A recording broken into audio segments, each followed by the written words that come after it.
नमस्कार दोस्तों, भाइयों बहनों, आप सभी का स्वागत है इस वीडियो के अंदर। दोस्तों, जैसा कि आप लोग अपने स्क्रीन पर देख सकते हो, यूपीएससी सिविल सर्विसेज एग्जामिनेशन 2024 2024 का प्रीलिम्स आपको भी पता है हो चुका है। ठीक है जी। कब हुआ था ये हुआ था 16 जून को। आज हो गए हैं 1 वीक। ठीक है। तो इसकी आंसर की वगैरह का मुझे नहीं पता कि कब आ रही है, कब क्या होगा। अभी के लिए आप इतना समझिए, यूपीएससी सीएसई 2024 के लिए प्रीलिम्स के जो इम्पोर्टेंट टॉपिक्स थे वो मैं यहाँ पे डिस्कस करूँगा। बेसिकली 2024 का डिस्कस कर रहा हूँ। एग्ज़ाम तो हो चुका है, फिर हम डिस्कस क्यों कर रहे हैं? हम डिस्कस क्यों कर रहे हैं? पेपर तो हो गया 16 जून को। क्योंकि आपको बता दूं, 2025 में जो यूपीएससी सिविल सर्विसेज एग्ज़ाम होगा उसके लिए सारे के सारे इम्पोर्टेंट टॉपिक्स बताऊंगा इस वीडियो में, जिसको आप तैयार कर लेना अगले साल के लिए, 2025 के एग्ज़ाम के लिए। जिसमें जिसमें आपसे ये वाले टॉपिक्स ज़्यादा पूछते हैं वो लोग, मतलब ये वाले टॉपिक ज़्यादा नंबर में वो लोग देते हैं। एग्ज़ाम का जो क्वेश्चन पेपर बनाकर सेंटर पे दिया जाता है उसके अंदर सबसे ज़्यादा स्कोरिंग टॉपिक्स यही है। स्कोरिंग मतलब जिससे ज़्यादा स्कोर आते हैं, जिससे ज़्यादा नंबर ला सकते हो आप यूपीएससी के एग्ज़ाम में। यूपीएससी जो है एक काउंसिल है, basically union public service council है, जो आपके पूरे देश भर से जितनी भी पुलिस के अंदर आईपीएस बनाने होते हैं, आईएएस बनाने होते हैं, या फिर आईएफएस बनाने होते हैं, या आईआरएस या इंडियन ऑडिट सर्विस ऑफिसर, ये सारे पोस्ट के लिए यूपीएससी कंडक्ट करवाता है आपके एग्ज़ाम। ठीक है। तो आपको इस वीडियो में बताने वाला हूँ 2025 के लिए 50 से भी ज़्यादा इम्पोर्टेंट टॉपिक जो कि आप पढ़ सकते हैं 2025 के यूपीएससी एग्ज़ाम के लिए। ये इसमें प्रीलिम्स के लिए रहेगा, इतना इतना ध्यान रखिएगा। इसमें हम मेंस वाला नहीं ले रहे हैं। जैसे आपको पता है यूपीएससी एग्ज़ाम दो तरीके से होता है। पहला, आपको प्रीलिम्स नाम से एक पेपर निकालना होता है, फिर उसके बाद आप मेंस का एग्ज़ाम निकालते हैं, और उसके बाद आपका इंटरव्यू होता है, और फिर आपको डॉक्यूमेंट वेरिफिकेशन, ट्रेनिंग जैसे प्रोसेस होते हैं। और ट्रेनिंग के बाद लोगों को अलग अलग कैडर में, यानी देश के अलग अलग एरियाओं में जॉब मिल जाती है, वैकेंसी मिल जाती है। पूरे भारत की बात कर रहा हूँ मैं, चाहे आप केरला से हो, कर्नाटका से हो, बिहार, असम, वेस्ट बंगाल, त्रिपुरा हो, तेलंगाना हो, या फिर पूरे देश का कोई सा भी एरिया हो भारत का, आप वहाँ से सुन रहे हो तो आपको बता दूँ, ये एग्ज़ाम एक ऐसा एग्ज़ाम है जो कि लाखों लोग हर साल इस पेपर के लिए फॉर्म भरते हैं। लेकिन अगर आप इसकी सीट चेक करते हो तो सीट आपको पता लगेगी 1000 से 1200 ही लोगों को इसके अंदर वैकेंसी मिलती है, क्योंकि लोगों को, वो सरकार के पास इतनी ज़्यादा सीट नहीं है इसके अंदर। ठीक है। जैसे आप आईएएस या आईपीएस की सीट देखते हो तो 1000 1200 इतनी ही वैकेंसी है पूरे देश में, इससे ज़्यादा है ही नहीं। ठीक है। आप कई बार देख लेना पीछे का डेटा उठा के, तो इतनी ही वैकेंसी हर साल निकलती है गवर्नमेंट ऑफ इंडिया द्वारा। वैसे तो यूपीएससी आपका यूनियन गवर्नमेंट में आता है, यानी भारत देश की जो सरकार है उसके अंदर यूपीएससी आता है, और उसके अंदर आपके एग्जाम्स होते हैं।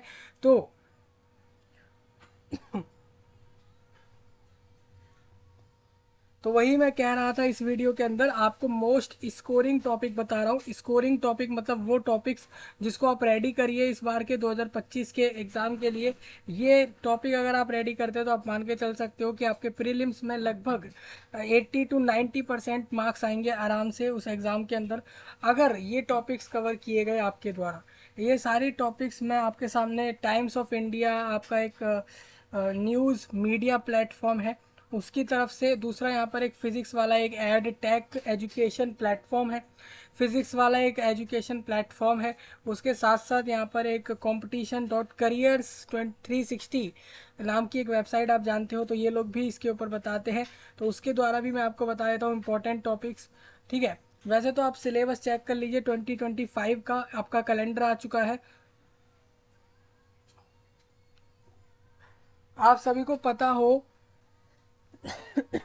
तो 2025 का कैलेंडर भी आ चुका है यूपीएससी का। आपने नहीं चेक किया तो कर लीजिए, मैंने आपको वीडियो दिया था आई थिंक, जिसमें मैंने क्लियर कर दिया था कि यूपीएससी 2025 का जो एक्चुअल कैलेंडर है, जिसके हिसाब से कौन सा एग्ज़ाम कब कब होगा, वो जिन भी लोगों ने नहीं देखा वहाँ से चेक करो, जल्दी से जल्दी सारा टॉपिक आप अपना चेक कर लो। 2025 के साल में आपसे यूपीएससी के अंदर कौन कौन से क्वेश्चंस पूछे जाएंगे, बेसिकली सिलेबस क्या है उसका, तो वो आप चेक करो, जल्दी से जल्दी उसको चेक करो। सिलेबस आपका आ चुका है, सिलेबस का लिंक मैंने इस वीडियो के नीचे दे दिया है, सब चेक कर सकते हैं। यूपीएससी सिविल सर्विस एग्जाम होता है पूरे भारत देश से, आईपीएस और आईएएस बनाने के लिए एक पेपर होता है। सिर्फ 100 रुपये की फीस ली जाती है लोगों से, सिर्फ 100 रुपये, ध्यान से सुनिएगा, सिर्फ 100 रुपये की फीस होती है। पेपर को पढ़िए, निकालिए, आपने पेपर निकाल दिया तो आप एक आईपीएस, आईएएस, आईएफएस, आईआरएस और आईएफओएस जैसे पोस्ट पे जाते हैं। ये पोस्ट वो होते हैं दोस्तों, जैसे कि अगर आप देखो भारत देश के अंदर तो सरकार में जो लोग हैं वो तो देश चला ही रहे हैं, उसके बाद अगर कोई सरकारी नौकर है या सरकारी सर्वेंट है या फिर कोई गवर्नमेंट एम्प्लॉय है, सरकारी एम्प्लॉय है जो देश की बड़ी पोस्टें संभालता है, उसके अंदर ये पोस्टें आती हैं। सेंट्रल गवर्नमेंट्स की पोस्ट होती है, यानी पोस्टें काफ़ी बढ़िया होती हैं। ठीक है, तो इस वीडियो में मैं आपको प्रीलिम्स के सारे इंपॉर्टेंट टॉपिक्स दे देता हूँ, most important and scoring topics हैं। मतलब कि आप इसको रेडी करते हो तो आप अपने पेपर के अंदर ज़्यादा नंबर लाओगे, और जितने ज़्यादा नंबर होंगे उतने चांस होंगे कि आप मेंस के अंदर जाओगे, और मेंस के अंदर पहुँचने वाले लोग बहुत कम होते हैं। और अगर आप मेंस में पहुंच गए तो उसके बाद आपको मेंस निकालना होता है, यूपीएससी का मेंस। और मेंस पास करने वाले जो मेंस में ज़्यादा अच्छे नंबर ले आते हैं उनको इंटरव्यू में बुलाया जाता है, और इंटरव्यू यहीं होता है, दिल्ली में ही होता है। अपने दिल्ली में एक जगह है, वहाँ पर इसका जो है मेन यूपीएससी का ऑफिस है। ठीक है, मतलब यूपीएससी का मेन कमीशन का ऑफिस वहीं पर है, वहीं पर लोगों को बुला लिया जाता है, उनका इंटरव्यू कर दिया जाता है। और इंटरव्यू में जो लोग अच्छे अच्छे तरीके से अपने आंसर्स को बता देते हैं, जो भी बड़े ऑफिसर्स रिक्रूटमेंट पैनल के जो होते हैं, उनको आपने अगर सही से अच्छे से आंसर बता दिए जो भी वो लोग पूछ रहे हैं, तो इंटरव्यू के बाद डायरेक्ट लोगों को बोला जाता है कि आपको डायरेक्ट आप उसके बाद आपको ट्रेनिंग के लिए भेजा जाता है। आईपीएस को स्पेशली जो आपके आईएएस होते हैं, यानी कि जो एसडीएम और डीएम वाले लोग होते हैं, उनको ये लोग डायरेक्ट भेज देते हैं। लब्बासना नाम की एक एकेडमी है, लाल बहादुर शास्त्री एकेडमी है, आपने सुना हो इसके बारे में। ये उत्तराखंड स्टेट में है, भारत देश के उत्तराखंड राज्य में, वहाँ ये लोग भेज देते हैं। फिर वहाँ आपको कोई एक स्पेसिफिक टाइम पीरियड के लिए उस ट्रेनिंग को करना होता है। ट्रेनिंग के दौरान आपको जगह जगह कैडरों में भेजा जाता है, अलग अलग एरियाओं में भेज के बताया जाता है कि एक डीएम बन के वो कैसा काम करेगा, उसकी ट्रेनिंग दी जाती है। आपको एक एक्चुअल में एक ऑफिसर ही ट्रेनिंग दे रहा होता है, आप एक्चुअल में उस ट्रेनिंग में सीखते हैं कि आईएएस बनने के बाद आप क्या कुछ करोगे। और वो ट्रेनिंग पीरियड ख़त्म होते ही आपको देश के अलग अलग डिस्ट्रिक्ट्स में, अलग अलग ज़िलों में भेज दिया जाता है कि आप इस ज़िले के डीएम हो, इस ज़िले के एसडीएम हो, आपको यहाँ पर अपनी पोस्ट संभालनी है। किसी को भी शुरुआत में डीएम नहीं बना था, ध्यान से सुनिएगा, किसी को भी शुरू में कोई भी डीएम नहीं बना था। आप अपना एग्ज़ाम भी निकाल लो, ट्रेनिंग भी पास कर लो, आप सबसे पहले बनते हो एसडीएम, मतलब कि सब डिविजनल, सब डिस्ट्रिक्ट मजिस्ट्रेट, ये बनते हो आप। डिस्ट्रिक्ट मजिस्ट्रेट होता है दोस्तों जो जिला अधिकारी आप कह सकते हो इंग्लिश में, हिंदी में जिला अधिकारी कह सकते हो, और इंग्लिश में आप उसको डिस्ट्रिक्ट मजिस्ट्रेट कह सकते हो। उसी से छोटा पोस्ट होता है एसडीएम। बेसिकली शुरू में आपको एक एसडीएम पोस्ट मिलता है, एसडीएम पोस्ट एक डीएम के अंडर काम करता है, और आप प्रमोशन के बाद 2-4 साल के अंदर ही फिर आप डीएम बन जाते हैं उसी पोस्ट पर। तो इसीलिए इस एग्ज़ाम के लिए काफ़ी ज़्यादा मारा मारी है भारत देश में, काफ़ी सारे लोग इस पेपर को देना चाहते हैं। इसका साफ कारण यही है क्योंकि एक तो सस्ते में फॉर्म भर जाता है, 100 रुपये के अंदर फॉर्म भर जाता है। ठीक है, और आपको बस कंपटीशन ज़्यादा है इस पेपर में। क्या है ना, भारत देश का इतिहास पूछ लेंगे, ज्योग्राफी पूछ लेंगे, राजनीति पूछ लेंगे भारत की। और ऐसा नहीं है कि सिर्फ इस साल की पूछेंगे, पिछले से जितनी सालों तक जब से भी राजनीति चलती आई है, जब से भी इतिहास पढ़ा गया है भारत देश का, ज्योग्राफी पढ़ी गई है या फिर सिविक्स पढ़ी गई है, या फिर आप पॉलिटिकल साइंस कह लीजिए, इंग्लिश कह लीजिए, इकोनॉमी कह लीजिए, या कोई सा भी ऐसा सब्जेक्ट जो भी इस पेपर में पूछा जाता है, उस सब को फ्रॉम द इनिशियल टाइम से पूछ लेते हैं, जब से होता हुआ आया है उसके अंदर सारा कुछ, वो सब वहीं से पूछा जाता है। ठीक है, तो इसीलिए आपको करना क्या है, इसका सिलेबस 25 वालों का मैंने इस वीडियो के नीचे दे रखा है लिंक। आप डायरेक्ट वीडियो के नीचे मोर सेक्शन पर क्लिक करिए, डिस्क्रिप्शन सेक्शन खोलिए, डिस्क्रिप्शन सेक्शन में लिंक होगा, वहाँ से आप पढ़िए। पूरा सिलेबस है आपका, प्रीलिम्स का, मेंस का सिलेबस है, इन्होंने दे रखा है बहुत अच्छे से। करियर्स 360 ने इस सिलेबस को दिया है। और आप इतना याद रखिएगा दोस्तों, 2025 जो 2025 वाला ईयर होगा, यानी कि 2025 वाले ईयर में आपको मैं बता दूं डिटेल्ड सिलेबस हर साल नोटिफिकेशन में आता है। मतलब आप देखोगे 2025 के जनवरी और फरवरी में आप देखोगे कि वहाँ पर उस समय पे आपको देखने को मिलेगा इसका डिटेल्ड नोटिफिकेशन, जिसके अंदर सिलेबस, एग्जाम पैटर्न, फॉर्म की डेट, फॉर्म की फीस, सारा कुछ उस समय दिखेगा। ठीक है, तो उससे पहले के लिए आप यहाँ से सिलेबस चेक कर सकते हो। ये सिलेबस बिल्कुल राइट है, इसके अंदर कुछ भी चेंज नहीं है। आप इस टॉपिक को रेडी कर लो 2025 के लिए। इसके अलावा आप ऐसा कर सकते हो, इसी चैनल्स को सब्सक्राइब कर सकते हो। वहाँ पर यूपीएससी की पूरी प्रिपरेशन दी जा रही है आप लोगों को, चाहे आप प्रीलिम्स के पेपर को दो या फिर आप मेंस के पेपर को दो या इंटरव्यू की तैयारी करो, वो भी आपकी होती है। इस चैनल पर इंटरव्यू मॉक में शुरू होगा, मतलब एक मॉक इंटरव्यू कराया जाएगा। आप मॉक इंटरव्यू से ये हो जाता है कि लोगों को नकली इंटरव्यू है, एक एग्जाम्पल के तौर पर है कि आप उसको दीजिए, अगर वो निकाल पा रहे हो तो हम मान सकते हैं कि आप एक्चुअल इंटरव्यू भी निकाल लोगे। ठीक है। हाँ, संख्या की बात करूँ दोस्तों तो यूपीएससी प्रीलिम्स में लाखों लोग होते हैं, 15-20 lakh I think numbers of candidates हर साल पूरे इंडिया से जाते हैं इस पेपर को देने। और मैं बात करूँ मेंस में, तो मेंस में काफ़ी कम हो जाती है इसकी संख्या, यानी लगभग 80% कैंडिडेट्स यहीं से आउट हो जाते हैं, प्रीलिम्स में बाहर हो जाते हैं और फिर वो लोग मेंस में पहुंचते हैं। ठीक है, तो इनका फिक्स रहता है कि वैकेंसी का कितना टाइम्स मेंस में बैठेगा, ये भी फिक्स होता है, कट ऑफ भी निकलती है। तो 2 से 3 तरीके से ये लोग तय करते हैं कि किसको मेंस में भेजना है। ठीक है,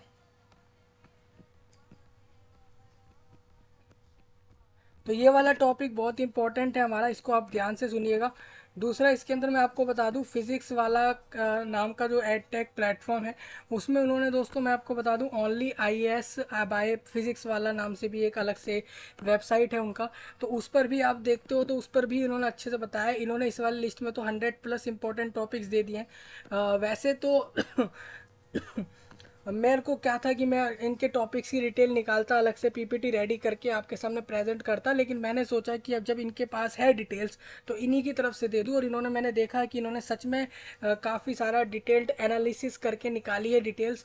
इन्होंने प्रीवियस ईयर के क्वेश्चंस पेपर को देखा होगा, वहाँ से चेक किया गया है कि ये टॉपिक्स वो हैं जो इस पेपर में ज़्यादा पूछ रहे हैं। ठीक है, तो उसी तरीके से पता करके इन्होंने ये पूरी लिस्ट रेडी करी है, ये आप तैयार कर सकते हो। हालांकि आप इसमें एक चीज़ देखोगे 2025 की नहीं है, 24 की है। तो अभी ये लोग 25 की लिस्ट नहीं बता सकते कि मोस्ट इंपॉर्टेंट टॉपिक 2025 के लिए कौन से हैं, वो तब तक नहीं बता सकते जब तक क्वेश्चन पेपर ना मिल जाए। तो क्वेश्चन पेपर 2024 वालों का हो चुका है, तो इसीलिए 2024 वालों के हिसाब से इन्होंने बताया है कि आप इन टॉपिक को रेडी करिए, तो ये 2025 में भी आपके काम आ जाएंगी। ठीक है। हाँ, बाकी हम एक बार क्वेश्चन पेपर को कंपेयर करके भी आपको अलग से बताएंगे।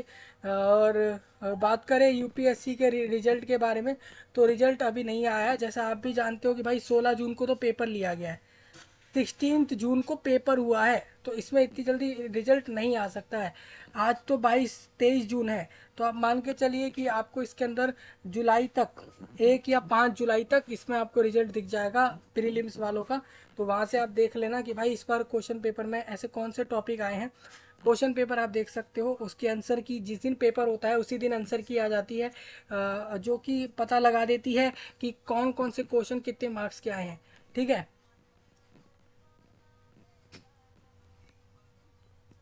हाँ, मेरे हिसाब से आपको ऑनलाइन बैचेस लेने चाहिए इसकी पढ़ाई के लिए। मतलब अगर आप ऑनलाइन से तैयारी करो तो किसी का बैच मत लो, ऑनलाइन में आप वैसी तैयारी कर सकते हो। ऑफलाइन के लिए आपको बैच लेने चाहिए, क्योंकि आप ऑफलाइन में कहीं जाते हो तो वहाँ आपको बैच लेने चाहिए। ऑनलाइन में तो आप वैसे ही कहीं से भी देख के रेडी कर लोगे इस पेपर को।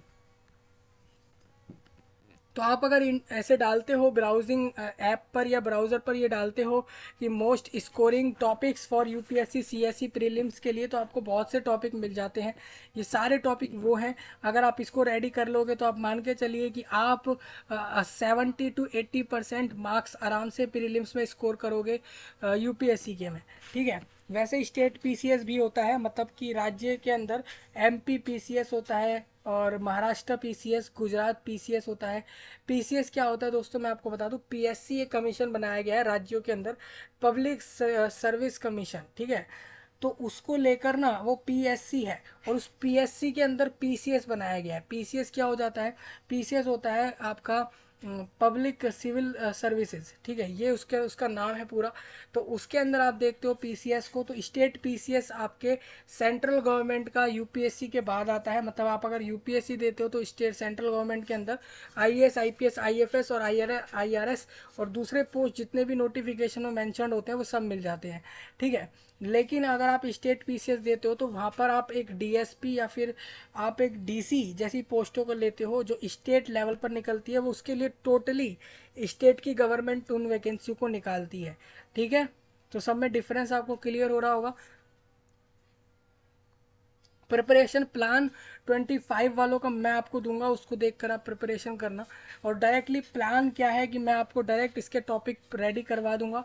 चाहे आप पॉलिटिकल साइंस की बात करो, ज्योग्राफी, फंडामेंटल ड्यूटीज़, ये सारे वो टॉपिक्स हैं जो ज़्यादा मार्क्स में आते हैं प्रीलिम्स के अंदर। मतलब कि आप अगर प्रीलिम्स के लिए रेडी कर रहे हो तो सबसे पहले इन टॉपिक को करो, उसके बाद बाकी दूसरे टॉपिकों को करो, ठीक है। और अगर मान के चलिए आपने यूपीएससी का सिलेबस पूरा रेडी किया है तो आप किसी भी स्टेट के पीसीएस के एग्ज़ाम को आराम से निकाल लोगे। बस स्टेट पीसीएस में ये होता है कि वो स्टेट स्पेसिफिक टॉपिक ज़्यादा पूछते हैं, स्टेट से जुड़े हुए ज़्यादा टॉपिक पूछ रहे हैं। जैसे आप महाराष्ट्र के, गुजरात के, बिहार के, वेस्ट बंगाल के स्टेट पीसीएस देते हो तो वो लोग राज्य के लेवल के पेपर में राज्य का सिलेबस ज़्यादा पूछते हैं, दूसरे स्टेट का सिलेबस या पूरे स्टेट का सिलेबस नहीं लेते। मतलब दूसरे राज्यों का सिलेबस उतना नहीं होता उसके अंदर, और एंटायर इंडिया का सिलेबस उसमें भी होता है, ठीक है। तो ये सारे लिंक वीडियो के नीचे दिए गए हैं, तो वहाँ से आप चेक कर सकते हो। तो सबसे पहले टाइम्स ऑफ इंडिया नाम की वेबसाइट की अगर आप आते हो तो सबसे पहले मैं 5 हाई स्कोरिंग जनरल स्टडीज़ के टॉपिक्स बता रहा हूँ आईएएस प्रीलिम्स के लिए, ठीक है। तो आप थोड़ा सा नीचे करते हो, ये इस बार के 29 फरवरी को ये आई थी पूरी लिस्ट, तो वो मैं आपके साथ डिस्कस कर रहा हूँ। हालांकि ये 2024 इस साल वालों की है जिसका पेपर हो चुका है, लेकिन यही सारे टॉपिक अगर आप रेडी करते हो तो 2025 में काफ़ी मदद मिल जाएगी, क्योंकि यही टॉपिक वो लोग पूछते हैं। यूपीएससी का ट्रेंड रहा है कि वो वही टॉपिक रिलेटेड टॉपिक्स को ही हर साल रिपीट करती है। मतलब ज़्यादातर वही टॉपिक्स क्वेश्चन पेपर में डालती है जो पिछले साल दे रही है, उससे पिछले साल दे रही है, उससे पिछले साल दे रही है, वही टॉपिक क्वेश्चन पेपर में बार बार डालती है, ठीक है। क्वेश्चंस बदल जाते हैं लेकिन टॉपिक्स वही रहते हैं, तो ये चीज़ आपको ध्यान रखनी है। तो इसीलिए मैं आपको बता देता हूँ इसके अंदर, तो इस आर्टिकल को आप पढ़ सकते हो। यूपीएससी है क्या, एक यूपीएससी सीएससी एक चैलेंजिंग एग्ज़ाम है जिस पेपर को लोग निकाल लें तो भारत देश में आईएएस, आईपीएस, आईएफएस जैसे बड़े पोस्ट ले सकते हैं, ठीक है। थोड़ा आप नीचे चलते हैं दोस्तों, तो आप यहाँ पर देख पाते हो कि इंडियन पॉलिटी मतलब कि भारत देश की राजनीति को पढ़ना काफ़ी ज़रूरी है इस पेपर के लिए, ठीक है। It is all about the Indian constitution, Bharat के संविधान में जितना भी कुछ लिखा है वो सारा पढ़ जाओ। भारत का संविधान जिन लोगों ने अच्छे से पढ़ लिया तो समझिए आप बहुत कुछ जान गए इस देश के बारे में। हाउ पॉलिटिक्स वर्क, राजनीति काम कैसे करती है, हाउ वी आर गवर्नड, उसके साथ साथ and the different organisation involve, Bharat देश में कौन कौन से अलग अलग ऑर्गेनाइजेशंस हैं, नोइंग द बेसिक रूल्स, पढ़ने क्या क्या अधिकार लोगों को मिलते हैं, responsibilities laid out in the constitution is really important. साथ साथ understanding how parliament at the courts and the important government department function is की टू, मतलब कि कैसे एक पार्लियामेंट और कोर्ट्स चलते हैं देश के अंदर, कैसे काम करते हैं, और बहुत से ऐसे ज़रूरी भारत सरकार के डिपार्टमेंट कौन से हैं। मतलब देखिए, देश भारत में या किसी भी देश में बहुत सारे सरकारी संस्था होते हैं, लेकिन उसमें कुछ जरूरी संस्था होते हैं, जरूरी विभाग होते हैं, तो उनके बारे में पढ़ना ज़्यादा ज़रूरी होता है। And it's essential to keep an eyes on what the government is currently doing, हमें ये भी देखना होगा, ये भी पढ़ना होगा इंडियन पॉलिटी में कि अभी सरकार करंट में कर क्या रही है, सरकार अभी कौन कौन से नई स्कीम ला रही है, क्या क्या कर रही है, ये चीज़ पढ़नी ज़रूरी होती है इस पेपर के लिए। कौन कौन सी पॉलिसी वो लाएगी या ला रही है, इसको पढ़ना ज़रूरी है। ये एक इम्पॉर्टेंट टॉपिक है। अब इंडियन पॉलिटी एक बहुत बड़ा टॉपिक है, आप इसके अंदर ऐसा ना करें कि सारा दिमाग इसी टॉपिक पर दे दें, क्योंकि ये टॉपिक ज़्यादा नंबर में आएगा, ठीक है, लेकिन इसका मतलब ये नहीं है कि पूरा पेपर इसी से आएगा। तो इसको ऐसा ना करें कि आप सारा कुछ इसी को दे रहे हो, इसी टॉपिक पर सारा ध्यान दे रहे हैं, ऐसा नहीं करना है आपको, क्योंकि इंडियन पॉलिटी एक इम्पॉर्टेंट टॉपिक है लेकिन एंटायर टॉपिक नहीं है, ठीक है। इंडियन ज्योग्राफी मतलब कि भारत का भूगोल, पढ़ना बहुत ज़रूरी है आप लोगों को। ये एक वैसे तो it's explore various part of the Indian economy, इसके अंदर भारत की इकोनॉमी के भी बहुत से पार्ट आते हैं, like big picture economics, small scale economics और इश्यूज रिलेटेड टू डेवलपमेंट, विकास से जुड़े हुए समस्या क्या क्या आ रही हैं। और it's important to understand things like how much the countries produce GDP और राइजिंग प्राइजेस, इन्फ्लेशन आपको पढ़ना बहुत ज़रूरी है, ये बहुत इंपॉर्टेंट टॉपिक है। How the government manage money, सरकार पैसे को कैसे मैनेज करती है, मतलब कैसे किस किस चीज़ पे कितना खर्चा कर रही है और वो खर्चे को बैलेंस कैसे करके चलाती है पूरे देश में, ये पढ़ना ज़रूरी है आपको। हाउ बैंक्स वर्क, कैसे जो बैंक होते हैं वो काम करते हैं। हाँ, knowing about common economic problem like not having enough money, poverty, गरीबी के बारे में पढ़ना ज़रूरी है। People without job, unemployment, Bharat देश में बेरोजगारी है, लोगों के पास जॉब नहीं है, तो वो टॉपिक भी पढ़ना ज़रूरी है। ऐसा क्यों है? वैसे तो हम जनरली सब हम जानते ही हैं, जितने भी गवर्नमेंट में लोग बन जाते हैं वो सब लोग खर्चा करते ही नहीं है लोगों पर। टेक्नोलॉजियों में कर लेंगे खर्चा, विकास के लिए मान के चलिए एयरपोर्ट बना देंगे, रेलवे बना देंगे, लेकिन लोगों को जॉब देने की बात आए तो वहाँ कोई भी जॉब नहीं देता है। ये एक सबसे बड़ी प्रॉब्लम है इंडिया कंट्री में, जो आपको पढ़ना चाहिए टॉपिक। हालांकि आप इसको पढ़ोगे तो आपके पढ़ने से कुछ होगा नहीं, एम्प्लॉयमेंट मिलने वाली है नहीं लोगों को, ठीक है, लेकिन ये पढ़ना ज़रूरी है आपको, टॉपिक पूछा जाएगा ये। तो अनफेयरनेस, इन इक्वालिटीज़ रियली इम्पॉर्टेंट है कि भाई इनइक्वालिटी क्यों है भारत देश में, मतलब कि समानता क्यों नहीं है। समानता तो आपने खुद ही पहले ही समानता बंद कर दी है लोगों के बीच में। ये अनुसूचित जाति जनजाति जातियों और धर्मों में बांटकर लोगों को तो पहले ही भारत देश के अंदर आपने वैसे ही इनइक्वालिटी कर रखी है, तो अब इक्वालिटी कोई कैसे करेगा। पहले तो आपको शुरुआती तौर पर ही ये जो आपने SC ST OBC वाला जो है सीन, इसको आपको थोड़ा सा समझाना चाहिए लोगों को, ये क्या है एक्चुअल में, है क्या ये SC ST OBC है क्या। लोगों के पल्ले ही नहीं पड़ रहा है कि ये है क्या चीज़, बस चल रही है ऐसे ही, जिससे कि लोगों को पागल बनाया जा रहा है। पता नहीं कब तक आगे और बनाएंगे ये लोग भारत में लोगों को पागल SC ST OBC से। और इस चक्कर में, इसी चक्कर से लोग इन सरकारी पेपरों में फंसते हैं। वो लोग सोचते हैं हम SC हैं तो इसमें हमारे को रिजर्वेशन मिलेगा, वैकेंसी होगा, ST हैं तो मिलेगा, OBC हैं तो अटैम्प्ट ज़्यादा होंगे, SC ST हैं तो अटैम्प्ट ज़्यादा होंगे, एज में हमें छूट मिलेगी, ठीक है। तो ये सब है, पहले तो इन्होंने ये रूल वगैरह बना के आपको इनके अंदर बांध दिया, समझ रहे हो, आपको इसके अंदर बांध दिया गया। SC ST OBC reservation policy वगैरह लाके इसके अंदर आपको बांध दिया, दूसरा एज क्राइटेरिया रख के आपको बांधा। तो सोचिए कितना फिक्सिंग करी आप लोगों के लिए। तो ये पहले ही इनइक्वालिटी चल रही है इसके अंदर, और इस टॉपिक को पढ़ने को और कह रहे हैं। पहले तो खुद ही इनइक्वालिटी करते हैं, फिर इसको पढ़ने को भी कहते हैं, सोचो। तो इंडियन इकोनॉमी वाला पार्ट जरूर पढ़ना, ये UPSC में बहुत इंपॉर्टेंट है। इसके अंदर क्या क्या आता है, माइक्रो इकोनॉमिक्स आता है, मैक्रो और माइक्रो इकोनॉमिक्स दोनों डिफरेंट है। डेवलपमेंट कंसर्न और GDP को लेके बहुत इंपॉर्टेंट है, आप अच्छे से पढ़ना इसको। एनवायरनमेंट एंड इकोलॉजी एक बहुत इंपॉर्टेंट टॉपिक है। तो ये 5 टॉपिक वो हैं जो UPSC के सिलेबस में, प्रीलिम्स में, जनरल स्टडीज़ के अंदर सबसे ज़्यादा मार्क्स में आते हैं। नेक्स्ट हमारे पास है फिज़िक्स वाला वेबसाइट है, और ये PW एक ऐसा प्लेटफॉर्म है दोस्तों, ये अच्छे तरीके से एजुकेट करते हैं लोगों को। मैंने देखा है ये लोग प्रिपरेशन बहुत सही करा रहे हैं लोगों को, तो इस तरीके से आप इनको भी प्रेफर कर सकते हो। अदरवाइज़ इस चैनल पर भी आप जुड़ सकते हो, यहाँ से भी आप प्रिपरेशन ले सकते हो। इंपॉर्टेंट टॉपिक्स मैं आपको बता देता हूँ 2024 के प्रीलिम्स के, हालांकि ये पेपर अब हो चुका है, सेम यही आप 25 के लिए रिपीट मान सकते हो, क्योंकि इम्पॉर्टेंट जो होती है टॉपिक्स की जो महत्वपूर्णता होती है वो बदलती नहीं है, कुछ टॉपिक्स में बदल जाती है, ऑलमोस्ट जनरली बाकी सब में सेम रहती है। तो आप वो सब देख सकते हो। तो सबसे पहले मैं आपको दिखा देता हूँ यहाँ पे, ठीक है। अब देखिए कुछ लोग चाहे तो 500 से ज़्यादा टॉपिक्स की लिस्ट देख सकते हो प्रीलिम्स के लिए, वो यहाँ मिल जाती है। 500 टॉपिक्स, सोचिए 500 टॉपिक्स आप रेडी कर सकते हो UPSC प्रीलिम्स के लिए, मोस्ट इंपॉर्टेंट वाले। वो आप इधर से ऐसे क्लिक करते हो तो ये फाइल आपको मिल जाएगी। दूसरा इंपॉर्टेंट पॉलिटी टॉपिक्स बताता हूँ। सब्जेक्ट वाइज हम बात करें तो पॉलिटी के अंदर आपसे पूछा जाता है भारतीय constitution, fundamental right, DPSP, electoral process कैसे होता है, मतलब इलेक्टोरल प्रोसेस होता है कि भाई भारत देश में वोटिंग कैसे होती है, भारत देश में आपकी सरकार कैसे बनती है, वो इंडियन पॉलिटी का सब्जेक्ट है।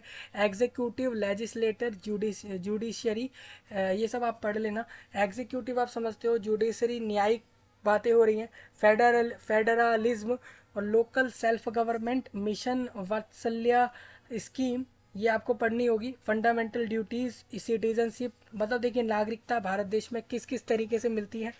Preamble, parliament, cabinet committees, constitutional bodies, ये सब पढ़ने हैं आपको, ठीक है। भले ही मैं मानता हूँ आर्टिकल 370 हट गया है, जम्मू वाली साइड उधर से हटाया गया है, लेकिन वो था क्या। आप ये मत सोचिए कि गवर्नमेंट ने इसको हटा दिया, पहले इस तरीके का कोई आर्टिकल वहाँ था और अब हट गया तो ठीक है, हमें नहीं पढ़ना। इसको पढ़ना चाहिए आप लोगों को, ठीक है। इंडियन पैनल कोड बहुत सारे हैं, वो आप पढ़िए। आईपीसी और सीआरपीसी, ये सब पढ़ने बहुत ज़रूरी है। सीआरपीसी और आईपीसी ये धाराएं होती हैं भारत देश के अंदर, ये पढ़ ली तो बहुत अच्छी जानकारी आपको मिल जाएगी। इम्पोर्टेंट इकोनॉमिक्स के अंदर आपको basics of Indian economy, taxation, MSME, financial inclusion और इन्फ्लेशन और world economy, GST, GDP, RBI, Niti Aayog, SEBI आपको पता होगा जब आप ट्रेडिंग करने जाते हो तो ट्रेडिंग के लिए स्टॉक मार्केट हो या कोई दूसरी मार्केट हो जिसमें आप ट्रेडिंग के लिए जाते हो, तो सेबी ही भारत देश में नए नए रूल बनाता है ट्रेडिंग को लेकर। सेबी को आप ध्यान रख लो, ये बहुत काम आएगा, ठीक है। WTO, ILO एक्सेट्रा आप पढ़ सकते हो। PDS, foreign trade policy, monetary policy, national income, ये सारे इकोनॉमिक्स के टॉपिक है। ज्योग्राफी में ये आपसे इंटीरियर पूछ लेंगे भारत देश का, मतलब इंटीरियर मतलब भारत देश का या अर्थ का, पूरे दुनिया का इंटीरियर पूछेंगे। अर्थ के latitudes, longitudes, land forms, minerals, Indian rock systems, और ये सब ज्योग्राफी का पार्ट है। हिस्ट्री है, साइंस एंड टेक्नोलॉजी, इन्होंने एक एक इम्पॉर्टेंट टॉपिक को कवर किया है इधर, यही रेडी करने हैं आपको सबसे पहले, ठीक है। आप एंटायर पूरी बुक को ना पढ़ें बल्कि इन टॉपिकों को सबसे पहले पढ़ें, ये मैं आपसे कहूँगा। सी सेट के लिए मैं आपको बता देता हूँ, सी सेट के लिए आप इन टॉपिक को पढ़िए। रीजनिंग, क्वांटिटेटिव एप्टीट्यूड को पढ़िए और यही टॉपिक आपसे पूछे जाएंगे। अगर बात करूँ 2025 वाले सिलेबस के लिए यूपीएससी सीएसई पेपर का, तो इस बार 2025 के एग्ज़ाम के सिलेबस में आपसे पूछेंगे ये लोग।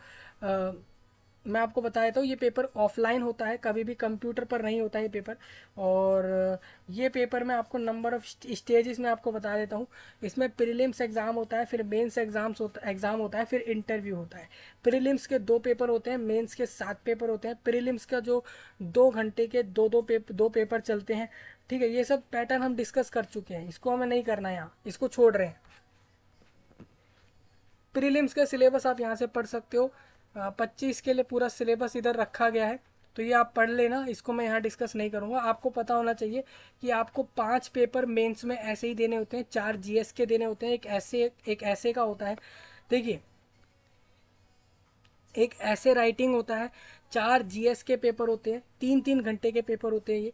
और इसके अलावा यहाँ पर एक पेपर और होता है यहाँ पे, जो आपका होता है यहाँ पर ऑप्शनल सब्जेक्ट के 2 पेपर होते हैं, ठीक है।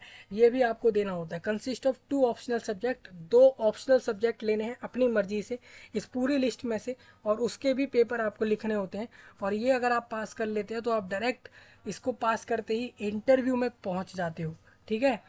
तो ये आप चेक कर सकते हो। और यही था, नंबर ऑफ पेपर 9 होते हैं। 9 कैसे, मेंस के अकेले के 9 पेपर होते हैं, 7 आप समझ चुके हो। इसमें लैंग्वेज के भी 2 पेपर होते हैं, एक हिंदी एक इंग्लिश, ठीक है।